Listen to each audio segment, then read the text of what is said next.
Welcome back to the Hoops Podcast. We're, of course, proudly presented by Ladbrokes. And, Mike, we're talking Boston.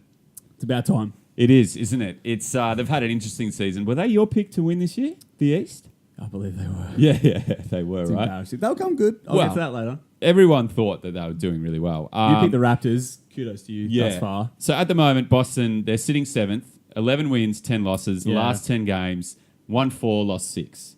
It's an interesting one because, of course, last year they didn't have Hayward, one of their biggest recruits from the season before. Kyrie was injured a fair bit as well. So it's a weird one because you've got this amazing superstar player who's had a year out, but they did so well last year without him with a relatively young team. So it's really hard to kind of... How do you go about squeezing in a superstar who's coming off a really serious injury? After they've had a successful-ish season before. Yeah. And all the young players are used to playing so much in the playoffs. 100%. What do you reckon? Well, that's a good segue because, I mean, my first note here was that people had no expectations last year. Yeah. That's it. Is that as soon as he was gone, Hayward, in 2 minutes, not only did everyone feel sorry for him, the Celtics, but it also eased pressure off their young players. And that allowed Jaylen Brown and Jason Tatum to thrive. Yeah. You know how much of a fan of Jason Tatum I am. I believed that, which leads me to my next point, I believed that Jaylen Brown was just going to come leaps and bounds much like Tatum did last year. And I wouldn't solely blame him, but he's definitely down in my notes as one of the reasons. Jaylen? Yeah, 100%. Why is that? Because they relied on him so heavily last year and he did deliver. But everyone expected his stats to go up. He's really struggled this season. Yeah. I mean, he's strung a few good games together recently, but my Lord, he's inconsistent. He can't shoot. He has these games where he shoots like 1 from 8 from the field, and you're just like... And it is hard when a young team has such a good season like that because the pressure... Yeah, there was no pressure last year. Exactly. The pressure's there now, and now they're trying to squeeze Hayward into the team, who, I mean, he's playing okay. Obviously, he's not playing as good as he was, but how do you recover that quickly? I mean, look, the other thing is that, like, Gordon Hayward, I have a bit of an unpopular opinion. I think he's fine. I think he's physically fine. He looks game fit. He looks game ready.